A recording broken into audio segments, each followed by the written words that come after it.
السلام علیکم پیارے بچوں، میں آپ کی ٹیچر ناسیہ مس۔ آج ہم سائنس کے سبق نمبر 11 کا تیسرا حصہ پڑھیں گے۔ ابھی تک ہم نے کیا پڑھا تھا؟ ہم نے خلیہ کیا ہوتا ہے یہ سمجھا، پھر ہم نے خردبین کا حصوں کے بارے میں پڑھا، پھر ہم نے اس کے دوسرے حصے میں ہم نے یہ پڑھا کہ سلائیڈ کیسے تیار کی جاتی ہے، جس کو بھی ہم کو خردبین میں دیکھنا ہے۔ اس کے بعد خلیات کے اجزاء کے بارے میں ہم نے پڑھا۔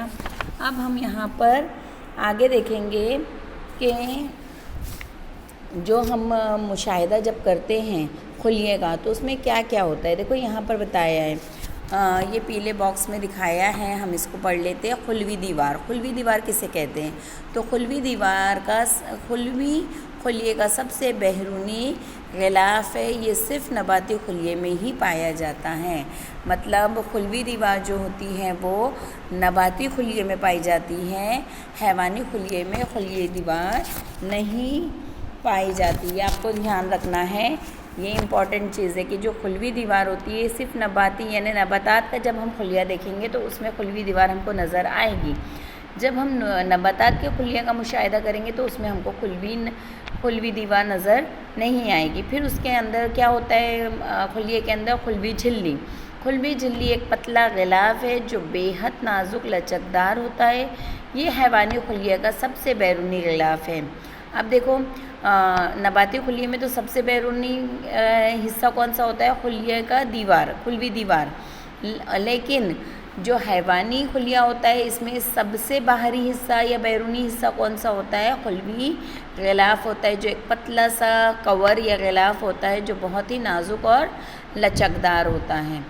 اس کے بعد خلیے کے اندر بھرا ہوا ہوتا ہے خلیہ مائع۔ خلیے میں مرکز کو چھوڑ کر باقی حصے میں مائع بھرا ہوتا ہے۔ تو خلیے میں جو ایک مرکز ہوتا ہے اس کو اگر چھوڑ دے تو باقی پورے حصے میں مائع بھرا ہوتا ہے، اسے خلیہ مائع کہتے ہیں۔ خلیہ مائع خلی جھلی اور مرکز کے درمیان پایا جاتا ہے، یعنی خلوی جھلی سب سے باہری ہے اور مرکز اندر ہے، اور اس کے درمیان میں کیا پایا جاتا ہے؟ خلیہ مائع پایا جاتا ہے۔ خلیہ کے مختلف حیوان سے اس میں پھیلے ہوتے ہیں اور یہی خلیہ مائع میں خلیے کے اندر موجود حیوان سے پھیلے ہوئے ہوتے ہیں اور موجود ہوتے ہیں۔ خلوی حیوان سے، اب یہ خلوی حیوان سے کیا ہے؟ خلوی حیوانسوں میں مرکزہ، درو مائع کا جال، غالجی اجسام، لائسوسوم، خالیے، توانیے، پلاسیڈ خاص طور پر شامل ہیں۔ نباتی خلیوں میں سبز مائع ہوتا ہے۔ اب دیکھو جو حیوانی خلیے ہوتے ہیں اس میں خلیہ مائع ہوتا ہے، لیکن جو نباتی خلیے ہوتے ہیں اس میں جو مائع بھرا ہوا ہوتا ہے وہ ہی سبز مائع ہوتا ہے، جس سے ہم کو پتیوں کا رنگ سبز نظر آتا ہے۔ ہم نے ہر بار پڑھا چکے ہیں، تو وہ سبز رنگ ہمیں یہ سبز مائع کی وجہ سے دکھائی دیتا ہے، اور یہی خلیہ مائع نباتی خلیے کا خلیہ مائع ہے۔ نباتی خلیے اور حیوانی خلیے میں ایک جیسے اور مختلف حصے کون سے ہیں؟ یعنی دونوں خلیوں میں جو ایک جیسی چیزیں پائی جاتی ہے وہ کون سی ہے، اور دونوں خلیوں میں جو مختلف چیزیں وہ کون سی ہیں وہ ہم دیکھیں گے۔ مرکزہ خلیہ کے ایک نہایت اہم حصہ ہے۔ جس طرح جیسے ہمارے جسم میں دماغ ایک اہم حصہ ہوتا ہے، اسی طرح خلیہ میں مرکزہ وہ سب سے اہم حصہ ہے۔ مرکزے کے اطراف دو ہری مسامدار جھلی پائی جاتی ہے۔ مرکزے کے اطراف میں دو ہری مسامدار جھلی پائی جاتی ہے۔ خلیے کے تمام افعال پر مرکزہ ہی قابو رکھتا ہے، جیسے ہمارے پورے جسم پر دماغ کا قابو ہوتا ہے اسی طرح پورے خلیے کا قابو مرکزے میں ہوتا ہے، مرکزہ اس پہ قابو رکھتا ہے۔ درو مائع کا جال پھیلا ہوا جالی دار حیوانسا ہے، یعنی درو مائع کا جو جال ہے اندر جو بھرا ہوا پورا مائع ہے وہ حیوانسا ہے۔ یہ لائبوزوم کے ذریعے تیار ہونے والے پروٹین میں ضروری تبدیلی کر کے انہیں غالجی اجسام کی جانب بھیجنے کا کام کرتا ہے۔ اب وہ کام کیا کرتا ہے حیوانسا؟ لائبوزوم کے ذریعے تیار ہونے والے پروٹین میں ضروری تبدیلی کر کے، یعنی پروٹین میں جو ہم کھاتے ہیں اور ہم کھانے کے بعد ہم کو جو پروٹین ملتا ہے اس پروٹین میں ضروری تبدیلی کر کے انہیں غالجی اجسام کی جانب بھیجنے کا کام کون کرتا ہے؟ درو مائع میں موجود حیوان سا کرتا ہے۔ غالجی اجسام جھلیوں سے بنی ہوئی چپٹی تھیلیوں سے تیار ہوتے ہیں۔ غالجی اجسام پروٹین کی مناسب تقسیم کا افعال انجام دیتے ہیں۔ توانائی اور پلاسیڈ دوہری جھلی والے حیوان سے ہوتے ہیں۔ توانائی مہیا کرتے ہیں، اس لیے انہیں خلیوں کا توانائی گھر کہتے ہیں۔ مطلب ہم کو جو توانائی ملتی ہے وہ توانائی کون ہمیں فراہم کرتا ہے؟ خلیے میں موجود توانائی۔ تو یہ توانائی مہیا کرتے ہیں اور اسی لیے ان کو خلیے کا توانائی گھر بھی کہا جاتا ہے، مطلب جہاں پر ساری توانائی موجود ہوتی ہے۔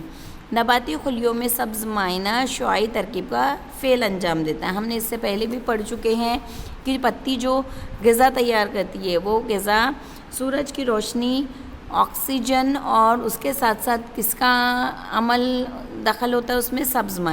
سبز مائع ہی جو ہوتا ہے وہ پتیوں میں اس کی غذا تیار کرنے کا کام کرتا ہے، جسے ہم شعاعی ترکیب کہتے ہیں۔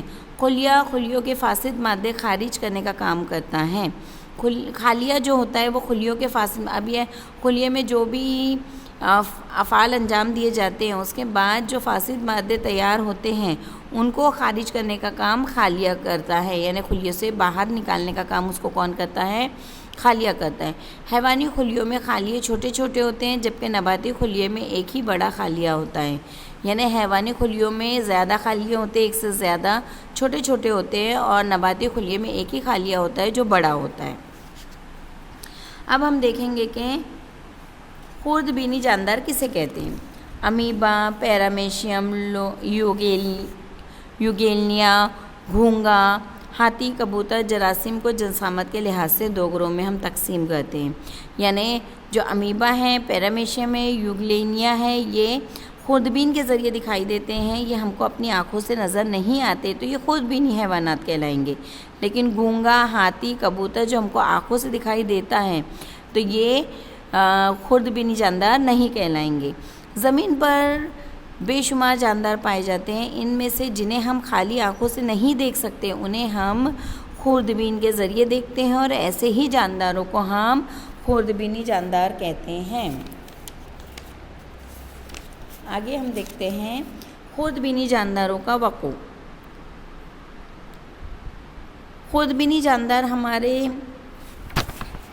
ارد گرد ہوا، پانی، زمین، غذا، آلودہ پانی، کچرے، نیز نباتات، حیوانات، انسانی جسم میں پائے جاتے ہیں۔ یعنی خوردبینی جاندار کہاں پائے جاتے ہیں؟ زمین پہ بھی ہوتے ہیں، پانی میں بھی ہوتے ہیں، ہوا میں بھی ہوتے ہیں۔ اس کے علاوہ ہماری غذا میں بھی ہوتے ہیں، آلودہ پانی میں بھی ہوتے ہیں، کچرے میں بھی ہوتے ہیں، نباتات میں بھی ہوتے ہیں اور حیوانات میں بھی ہوتے ہیں۔ ان تمام جگہ پر خوردبینی حیوانات ہوتے ہیں۔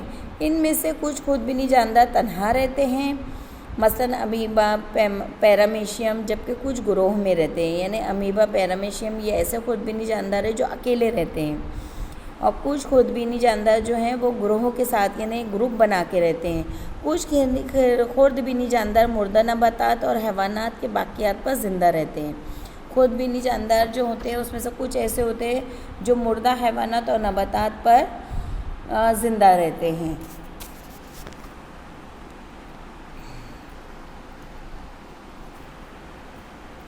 چلیے آگے کا ہم اگلے پارٹ میں پڑھیں گے۔ اللہ حافظ۔